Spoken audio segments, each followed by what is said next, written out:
गीता अध्याय 1 श्लोक 15।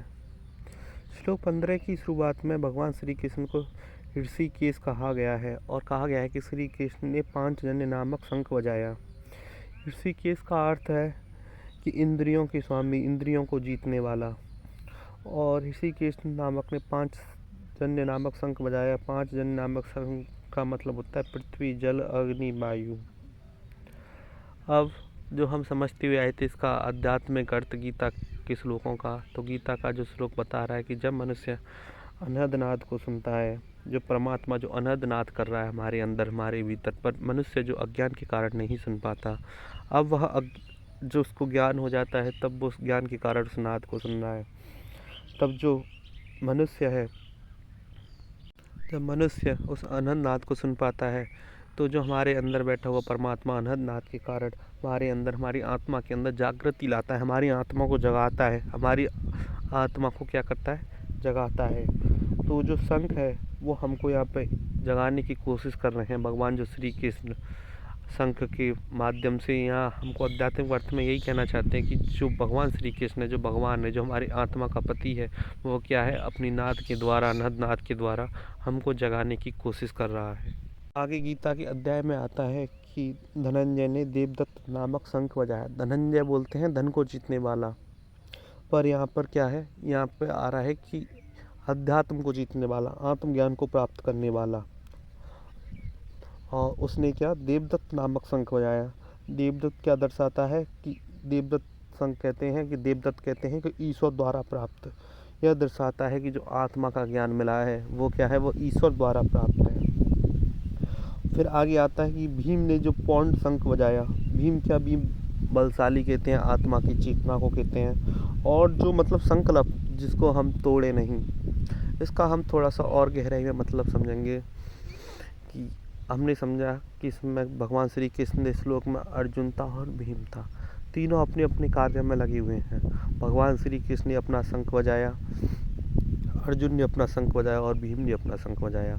अगर आत्मा को जागृति करनी है, भगवान क्या है, परमात्मा क्या है, हमारी आत्मा की जागृति में लगा हुआ है अनहद नाद के द्वारा, हमारी आत्मा को जगाना चाहता है। जब हमारी आत्मा को वह जगा देगा तब हम अपनी आत्मा की आवाज़ सुन पाएंगे। क्योंकि आज तक हम अपने लालसा की, काम की, क्रोध की, मोह की, इन सब की ही बातें सुनते हुए आए हैं अनेकों जन्मों से, इसलिए हम अपना सिर हर बार यमराज को देते हुए आए हैं। पर जो भगवान है, जो हमारी आत्मा को जगाना चाहते हैं, वह क्या है, वह अनहद नाद के द्वारा जगाना चाहते हैं। फिर उसके बाद आता है कि अर्जुन ने देवदत्त, मतलब जो धनंजय अर्जुन है, उसने देवदत्त नामक शंख बजाया। पर अर्जुन ने जब ज्ञान प्राप्त कर लिया तो ज्ञान क्या, उसको ईश्वर द्वारा प्राप्त हुआ आत्मा की जागृति के लिए। ये ईश्वर की कृपा है, ये हमारे कर्मों का फल नहीं है, ये तो ईश्वर की कृपा है कि हम अनहद नाद जैसा ज्ञान प्राप्त कर लेंगे। तो जब अर्जुन ने ये ज्ञान प्राप्त कर लिया तो उसके लिए क्या है, उसके लिए भीम का भी शंख बजाना ज़रूरी है कि हम उस नाद को अगर हम सुनते हैं तो उस नाद को, जैसे आता है कि भगवान श्री कृष्ण अमृत बेला के समय उठ जाते थे और परमात्मा का ध्यान करते थे, ऐसे ही जितने भी महापुरुष हुए सबका आता है कि वह सब अमृत वेला के समय उठते थे, उस परमात्मा का ध्यान करते थे। नानक हुए, बुद्ध हुए, भगवान श्री कृष्ण हुए, भगवान राम हुए, जितने भी ईसाई मसीह हुए, कबीर हुए, रहीम हुए, सब अमृत वेला के समय उठते थे और उस परमात्मा का ध्यान करते थे, उस परमात्मा की नाद को सुनते थे। तो ये गीता भी शुरुआत में वह नाद के ही लिए ही वर्णन कर रही है कि जो नाद जो हर मनुष्य के अंदर हो रही है, जब हम उस नाद को सुनेंगे तब क्या है, तुम्हारी हमारी आत्मा जागृत होगी, हमारी आत्मा जगेगी।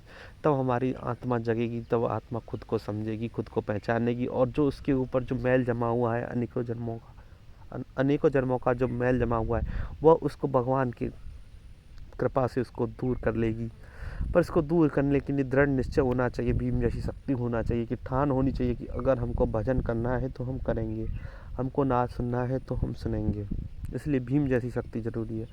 यह श्लोक हमको यही समझाता है तीनों के माध्यम से कि जो हमारे अंदर जो अनहद नाद बज रही है, जो परमात्मा की कृपा से बज रही है, जो हमारी आत्मा को जगाना चाहती है, उसको हम विवेक ध्यान पूर्वक उसमें मन लगाएं और अपना दृढ़ निश्चय करें कि हम इस नाद को, जो परमात्मा की कृपा से जो हमको नाद सुनने के लिए मिली है, हम इसमें ज़रूर मन लगाएंगे, हर रोज़ मन लगाएंगे और अपनी आत्मा की जागृति करेंगे, अपनी आत्मा को जगाएंगे।